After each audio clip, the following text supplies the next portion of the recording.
Hello everyone, good afternoon, I'm Sakura here. I am here to talk about the suicide forest with you guys today. Let us get into this video.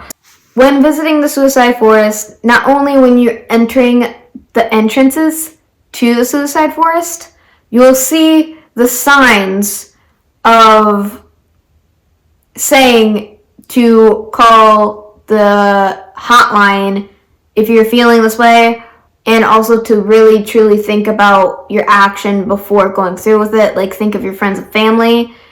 And there's not only ones at the entrances, they have like a sign like that every 10 feet through the main trails, reminding you to fully think about what you're about to do before you're about to do it yourself. And this is very serious because mental health is a very serious thing. And I think we should all just take it very seriously because everybody can hit that bottom a lot. So it's a very serious thing.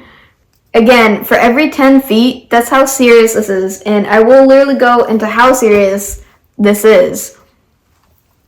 So the suicide forest got its historical reputation as a home to Yoi, home to ghosts, which means ghost in Japanese, but I as the suicide forest. So the suicide forest actually got its nickname during the 1960s, and then we still technically call it that instead of calling it the actual name of the forest that I cannot pronounce, and I'm not going to even attempt to pronounce it, so thank you.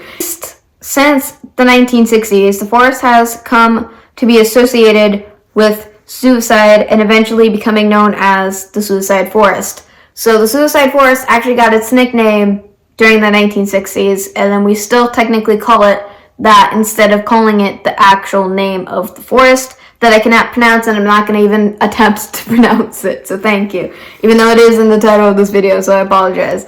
So making its reputation worse by becoming the most used site for this type of action. Other tourist attractions besides it being haunted and everything else.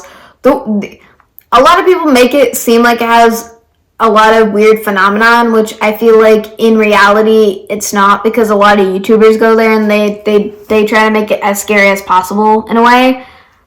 I'm not saying like their equipment is not gonna like get like, you know, weird in, I don't know. I've seen like too many fake YouTubers go there and just make videos there, so like I think it's because like I'm biased. In 2003, there was 105 bodies that were found in the forest, exceeding the previous record of 75 in 2002. 72 bodies were found in 2002. But it depends on what like website you go to, because actually the amount got worse after like every like website I would review for this. So in 2010, the police recorded 54 confirmed suicides out of attempting it, and they were able to stop them because they found them before they could go through with it, which again, I can see why a lot of people would choose this place to go through with it, because the place is so huge that there's a lot of people that they haven't found, and they find a lot of skeletons and bones too from all the years of not being able to find people. A lot of people go missing and then they find them in the forest. And the most common means of suicides of suicide in the forest were hanging and overdoses. So majority it is people hanging themselves. There are people hanging.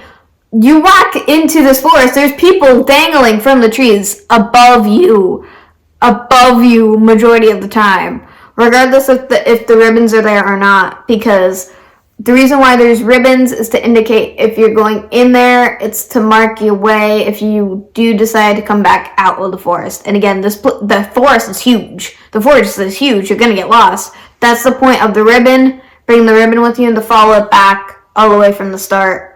Honestly, and I will literally get into the numbers of how many people who have passed away through the years soon, because I do have a timeline. It's going to be all over the place because it didn't say an order on the websites either. It would just randomly just say like the year and then put how many the body count, basically. The suicide rate has led officials to place an annual body search to be conducted by the police and volunteers and the journalists since 1970. So after the 60s of when it got its nickname, the Suicide Forest, right? During basically a couple years later, since there's so many people missing, they literally just started to do annual searches. And they've been doing that since the 1970s up till now. It's crazy. And then there's also a novel that was wrote in 1961 that talks about the history of the suicide at this location and how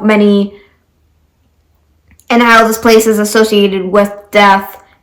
And this novel is called The Tower of Waves, which it did say the name of it in Japanese. I put the English version because I cannot pronounce Japanese anymore. I used to be able to do that, but it's only when I have time to practice, and I didn't have time to practice before this video, so you get what you guys get. There was also more than 100 suicides reported alone between those 2 years. But again, despite where you get your research from, the actual account is bigger. The body count's bigger. But that's what they thought that was reported, because more than 1,000 years, there'd be Buddhist monks going to this forest to try to meditate and practice denial that also resulted in death. Because the reason was, what I was reading was that it's because of the canopy, because there's so many trees in this forest. You're basically covered in a canopy. There's not much sunlight coming through, and you do need to be able to see the sun at least at some points, because like even I don't get me wrong, I love overcast and I love that type of weather, but when like it spans over a week, like I get so depressed because I'm like, can you please bring the sun back? If it's not raining for that long for it to be overcast, I'm like, either rain or bring out the sun, or be like partly sunny and cloudy. After a while, I can't deal with it, and I love that type of weather too a lot of the time, but like when it's over a long span of time, I do initially get more depressed than normal, because I'm like, I just want to see the sun, please. Or if it's really, 1998 was the highest year for suicides, with more than 32,000 deaths from that year from suicide. In this forest. That's how many people took their lives in this forest during 1998. I'm gonna open up my trusty laptop for a second, because it was also known as the perfect place to die. There's a complete suicide manual. I have no idea why that is a thing, and it is exactly what it sounds like, and it's written by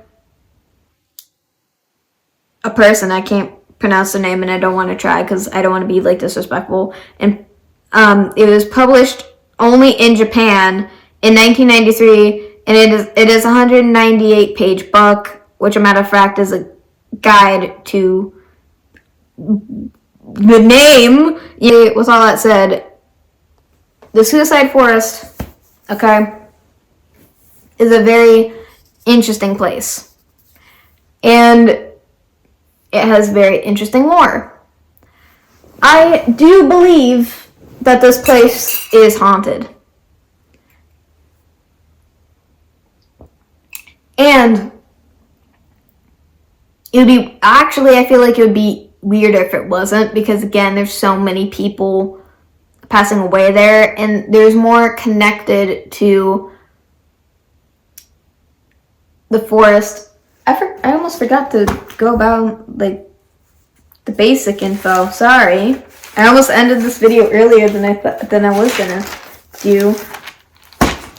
Sorry, we thought we were done here. Apparently not, because I wanted to make sure that I had at least a little bit of background info for the place. This forest is also called the Sea of Trees because the forest is almost a big actually, no, it is a big canopy. It's not almost a big canopy. It is a canopy. Like, for majority of the forest that you're in, you cannot see the sun. And if you're there during the day. And then also depending on the time of year you go, you even if you do an overnight there, right? And if you're leaving around like 5 a.m., because that's an overnight, you will not see the sun until like 6:45, depending on where you are in the forest. Or you might not even see the sun at all, because you probably will still think it's night out because of how thick the canopy is. And this location is near Mount Fuji, the northwestern area.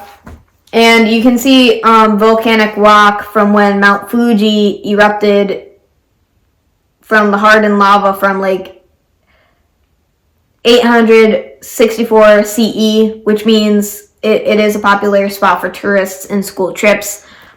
The reason why it would be popular for school trips is that you're learning about rocks and minerals, because for my area, we have Skinner Mountain. So that's what we did for our school field. I went there 50 times for school because of how many times we had, and do an overnight there, in an overnight investigation in years to come. So we'll see when that happens. Also, I've always wanted to go to Japan anyways, in general. I'm going to be getting my passport renewed this year, or at least we're going to try to attempt to get it this year, because I do plan to go back to Canada, so we're probably going to get a Canada series at some point, which is going to be fun. I love Canada so much, and it would feel good to be back home, because I'm Canadian, if you guys didn't know. And no, I don't live in Canada. I wish I did, but I don't, because I would rather live in the countryside. But so happy holidays. I hope you guys enjoyed this video. Please like, comment, subscribe, and I'll see you guys in the next one. I had to put my coffee down before I cut out the video because I didn't want to drop it, and I need both my hands for this because how I normally do it. But lovely. Peace out, guys. Love you all. Stay strong, everybody.